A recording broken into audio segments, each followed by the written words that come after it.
علیہ وسلم ارشاد فرماتے ہیں اتقوا بفراست المؤمن فانه ينظر بنور اللہ، مومن کی فراست ایمانی سے ڈرو، اس لیے کہ مومن جب دیکھتا ہے تو اللہ کے نور سے دیکھتا ہے۔ پیغمبر اعظم سید عالم صلی اللہ تعالی علیہ وسلم کے روحانی شہزادے، روحانی فرزند، جن کی بارگاہ میں خراج پیش کرنے کے لیے ہم یہاں جمع ہوئے ہیں، جن کو پوری دنیا محبوب سبحانی، قطب ربانی، غوث سمدانی، شیخ لاسانی، شہباز لامکانی، شیخ محی الدین عبد القادر جیلانی، پیروں کے پیر، میروں کے میر، یعنی سب سے بڑے پیر سرکار غوث پاک رضی اللہ تبارک و تعالی عنہ کے نام نامی اس میں گرامی سے جانتی مانتی اور پہچانتی ہے۔ سرکار سیدنا شیخ محی الدین عبد القادر جیلانی، سرکار غوث اعظم رضی اللہ تبارک و تعالی عنہ اس خاکدان گیتی پر تشریف لا رہے ہیں۔ شہر جیلان میں آپ کی والدہ ماجدہ حضرت فاطمہ ام الخیر رضی اللہ تبارک و تعالی عنہ، آپ کے والد گرامی حضرت ابو صالح موسیٰ جنگی دوست رضی اللہ تبارک و تعالی عنہ، یعنی ان کے جو والدین ہیں، اگر ان کی پرہیزگاری پہ روشنی ڈالی جائے، ان کی حالات زندگی بیان کیا جائے، تو آپ کو یہ کہنا پڑے گا کہ جب والدین نیک ہوتے تب اولاد نیک ملتی ہے، جب والدین پرہیزگار ہوتے تب اولاد پرہیزگار دیکھنے کو ملتی ہے۔ وہ سیب کا واقعہ آپ نے بارہا سماعت کیا ہوگا، روزے کی حالت میں ہے اور دور دور تک کوئی آبادی نہیں، اور آپ دریا کے کنارے بیٹھ گئے تھے کہ کم از کم دریا کے کنارے بیٹھنے سے یہ فائدہ تو ہوگا کہ جب غروب آفتاب ہوگا، افطار کا وقت ہوگا، تو کم از کم اس دریا کے پانی سے اپنے روزے کا افطار تو کر لیا جائے گا۔ اس نیت سے بیٹھے تھے، لیکن ادھر سے جو پانی کی موجیں آ رہی تھی ان میں ایک بہتا ہوا سیب بھی آ رہا تھا۔ اچانک آپ نے دل نے چاہا یہ تو بہت اچھی بات ہے، پانی بھی مل گیا ہے اور کھانے کے لیے اللہ نے سیب بھی عطا فرما دیا ہے۔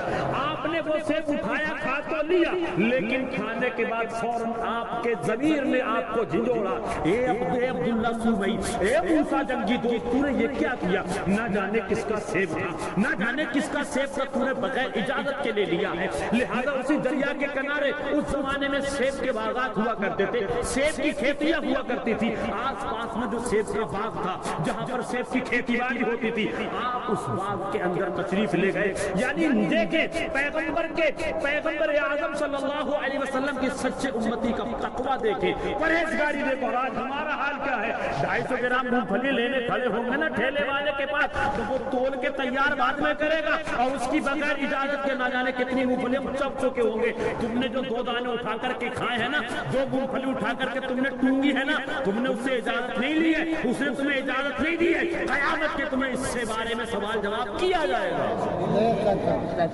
بولو ہوتا ہے کہ نہیں ہوتا؟ بھیا 250 گرام دے تو وہ بیچارہ تول رہا، تم نے پوچھا نہیں، توڑا منہ میں ڈالا، توڑا منہ میں ڈالا۔ اس بات سے بچنے کی کوشش کریں، آپ کو کھانا ہے، آپ جہاں 250 گرام لے رہے ہو اس سے بولو بھائی جان ذرا دو میں چیک کر سکتا ہوں، وہ منع نہیں کرے گا، مجھے امید ہے منع کوئی نہیں کرتا ہے۔ اس لیے اجازت لے کے کھاؤ تو اللہ تعالیٰ کا رحم و کرم بھی ہوگا اور آپ اس عذاب سے بچ بھی جاؤ گے۔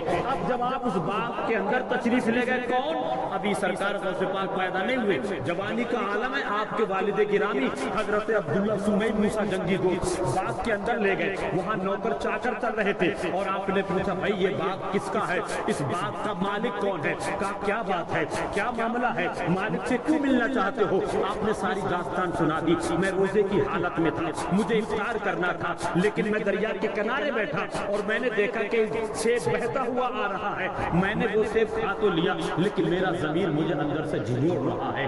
اب میں یہ جاننے کی کوشش کر رہا ہوں اگر وہ اسی باغ کا گرا ہوا سیب ہے تو میں اس باغ کے مالک سے جا کر کے معافی تلافی تو کر لوں گا، میں اپنی غلطی کا اقرار تو کر لوں گا، حالانکہ میں نے جان بوجھ کے نہیں کیا ہے۔ اچانک جو چیز میری نظر کے سامنے آئی اور مجھے بھوک بھی شدت کی لگ رہی تھی، پیاس بھی شدت کی لگ رہی تھی، انہوں نے کہا، انہوں نے پوچھا تو نوکروں نے کہا ہاں یہ جو باغ ہے نا اس کے برابر میں ایک جھوپڑی بنی ہوئی ہے، کچا مکان بنا ہوا ہے، اسی میں ہمارا مالک اور اس سیب کے باغ کا مالک بیٹھا ہے، آپ اس سے جا کر کے بات چیت کر سکتے ہیں۔ جب آپ وہاں پہنچے تو کیا دیکھا؟ وہ اللہ کا ولی کامل اللہ کی عبادت میں مصروف ہے، نماز کی حالت میں ہے۔ آپ نے تھوڑی دیر وہاں وقفہ کیا، انتظار کیا، نماز سے جب فارغ ہوئے آپ اندر تشریف لے گئے، دعا سلام ہوا، حضرت عبداللہ سومئی نے ساری بات بیان فرما دی اور وہ اللہ کا ولی، حدیث پاک سنے، اتقوا بفراست المؤمن فانه ينظر بنور اللہ، مومن کی فراست ایمانی سے ڈرو، اس لیے کہ مومن جب دیکھتا ہے تو اللہ کے نور سے دیکھتا ہے۔ انہوں نے جب یہ بتایا میرا نفس اور میرا ضمیر جو ہے مجھ کو جھنجھوڑ رہا ہے، میں نے نفس کی بنیاد پر یہ چیز کھا تو لی، لیکن میری پرہیزگاری، میرا تقوی اس کو تسلیم کرنے کے لیے تیار نہیں ہے۔ میں نے جو کیا ہے میں اس کا کفارہ ادا کرنے کے لیے تیار ہوں، میں معافی تلافی کے لیے آیا ہوں۔ وہ اللہ کے ولی نے دیکھا یہ بندہ پہنچا ہوا لگ رہا ہے، یہ واقعی میں جس کے اندر اللہ کا ڈر زیادہ ہوتا ہے وہی متقی ہوتا ہے، وہی پرہیزگار ہوتا ہے۔ میں نہیں کہتا، قرآن مجید میں رب فرماتا ہے ان اکرمکم عند اللہ اتقاکم، تم میں بہترین شخص وہ ہے جو سب سے زیادہ متقی ہو، سب سے زیادہ پرہیزگار ہو۔ اور میرے دوست کا تو عالم یہ ہے، میرے دوست کی تو شان یہ ہے، اعلیٰ حضرت فرماتے غوث اعظم امام التقیٰ والنقیٰ، جلوہ شان قدرت پہ لاکھوں سلام۔ غوث اعظم صرف متقی ہی نہیں، متقیوں کے بھی امام ہے۔ غوث اعظم نقی ہی نہیں، نقیوں کے بھی امام ہے۔ غوث اعظم پرہیزگار ہی نہیں، پرہیزگاروں کے امام ہے۔ فرماتے غوث اعظم امام التقیٰ والنقیٰ، جلوہ شان قدرت پہ لاکھوں سلام۔ اللہ کے ولی نے دیکھا وہ بہت بڑھیا بندہ مل گیا ہے، اب میں اس کو ضرور کسی کام پہ لگاؤں گا۔ آپ نے عاجزی کا اظہار کیا، اپنی ساری داستان بیان فرما دی۔ وہ کہتے ہاں ہم تمہیں معاف کر دیں گے، لیکن ہماری ایک شرط ہے۔ وہ کہتے کیا شرط ہے؟ ہماری شرط یہ کہ آپ کو ہمارے باغ کی 12 سال رکھوالی کرنا پڑے گی۔ 12 سال رکھوالی کرنے کے بعد وقت مقرر ہو گیا، آپ نے بعض نے 12 سال بھی لکھا، بعض نے 8 سال بھی لکھا۔ بہرحال آپ جب مقرر وقت پہ پورا دن ہو گیا، پھر آپ نے کہا حضور اب تو اجازت دے دیجیے۔ پھر وہ کہتے یار اور تھوڑے دنوں رکھوالی کر لو، جب سے تم نے باغ کی رکھوالی کی ہے نہ جانے برکتیں کہاں سے آ رہی ہے۔ مجھے لگتا ہے تم بڑے نیک آدمی ہو، بڑے پرہیزگار آدمی ہو، اور پرہیزگاری ہی کی تو بنیاد پر تم آئے ہو، ورنہ کون تھا نہ جانے کتنے توڑ کے کھا کے چلے جاتے، کسی کو پرواہ نہیں ہوتی ہے۔ انہوں نے کہا ٹھیک ہے آپ کا جیسا حکم۔ پھر آپ نے کئی سال اس سیب کے باغ کی رکھوالی کی۔ اب لاسٹ میں آتے کہتے حضور اب تو نظر کرم فرما دیجئے، اب تو مجھ پہ مہربانی کر دیجئے، اب تو مجھے اپنے مکان کی طرف روا ہو جانے کی اجازت دے دیجئے۔ اب وہ کہتے نہیں، اب میری آخری شرط ہے اور وہ شرط آپ کو منظور کرنا پڑے گی، اور وہ شرط یہ ہے میری ایک جوان بیٹی ہے جو آنکھوں سے اندھی ہے، زبان سے گونگی ہے، کانوں سے بہری ہے، ہاتھوں سے لولی ہے، پیروں سے لنگڑی ہے، اس کے ساتھ میں آپ کا نکاح کرنا چاہتا ہوں، اس کے ساتھ میں آپ کی شادی کرنا چاہتا ہوں۔ جب اس نوجوان نے سرکار غوث پاک کے والد گرامی کا بیان چل رہا ہے، وہ کہتے ہیں یہ اس لڑکی کے اندر یہ تمام چیزیں ہیں اور مجھے یہ شرط رکھی جا رہی ہے، لیکن انہوں نے کہا ٹھیک ہے جب میں یہ سب کچھ کرنے کے لیے تیار ہو ہی گیا ہوں، جب میں نے 12 سال 8 سال ادھر رکھوالی کر کے گزارے ہیں تو میں آپ کی اس شرط کو بھی قبول کرنے کے لیے تیار ہوں۔ حضرات گرامی، سرکار ابو صالح موسیٰ جنگی دوست رضی اللہ تبارک و تعالی عنہ کا نکاح حضرت عبداللہ سومعی جو سرکار غوث پاک کے نانا ہے اور ان کی بیٹی حضرت فاطمہ ام الخیر رضی اللہ تعالی عنہا سے حضرت عبداللہ حضرت ابو صالح موسیٰ جنگی دوست کا نکاح ہوا۔ نکاح ہونے کے بعد جب حضرت ابو صالح موسیٰ جنگی دوست اپنی بیوی سے شب زواج کے لیے جب مکان کمرے کے اندر تشریف لائے، اسی محل میں یعنی وہ اللہ کے ولی ٹوٹی پھوٹی جھوپڑی میں رہتے تھے اور ان کے جو نوکر چاکر تھے نا وہ اچھے محلوں میں رہتے تھے، انہی محلوں میں سے ایک کمرہ آپ نے مقرر کر دیا تھا۔ جب وہ اپنی بیوی کے پاس تشریف لے گئے تو وہاں معاملہ کچھ اور تھا۔ آنکھوں نے دیکھا تو آنکھیں پھٹی کی پھٹی رہ گئی، یہ کیا معاملہ ہے؟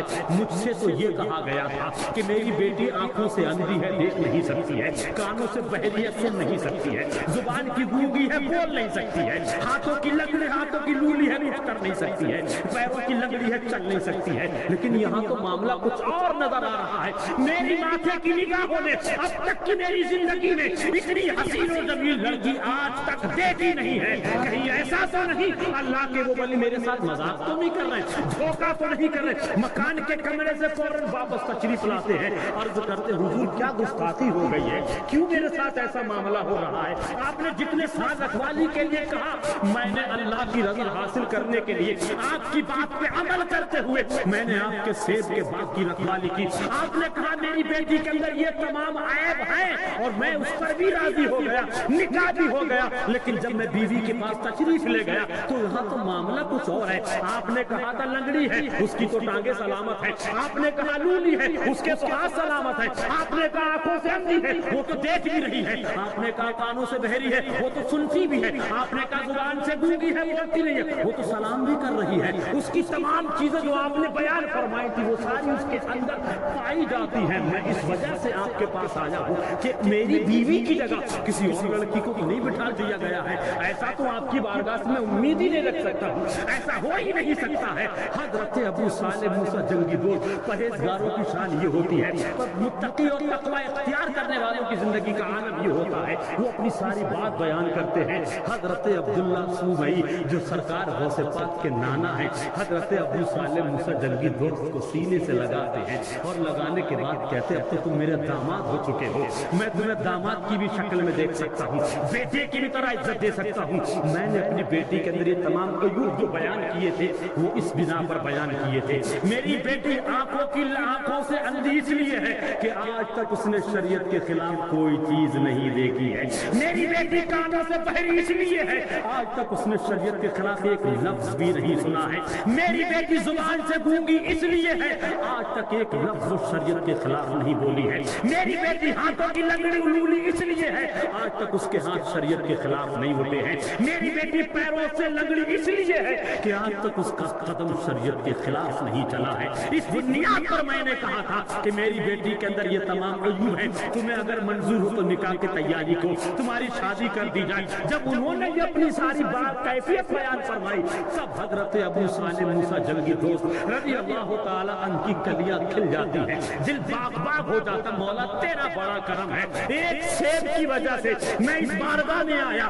12 سال میں نے باغ کی رکھوالی کی, اور رکھوالی کرنے کے بعد اللہ نے پرہیزگاری کی بنیاد پر کتنی نیک بیوی عطا فرمائی ہے, کتنی دیندار بیوی عطا فرمائی ہے, کتنی پرہیزگار بیوی عطا فرمائی ہے. اب حضرت ابو صالح موسیٰ جنگی دوست جب کمرے میں جاتے ہیں, دونوں سے جب ملاقات ہوتی ہے, ملاقات کے بعد 1 سال کے بعد جو بچہ دنیا میں تشریف لاتا ہے اسی بچے کو دنیا عبدالقادر کے نام سے ڈالتی ہے. جب والدین نیک ہوتے تب بیٹے نیک ہوتے ہیں, جب والدین نیک ہوتے تب بچے پرہیزگار ہوتے ہیں. اگر ہم یہ چاہتے ہیں کہ ہمارے بچے سدھرے, ہمارے بچے سیدھی راہ پر چلے, ہمارے بچے اچھے رہیں, ہم کو خود اچھا رہنا پڑے گا, ہم کو خود سدھر کے رہنا پڑے گا, ہم کو خود سیدھا راستہ اختیار کرنا پڑے گا.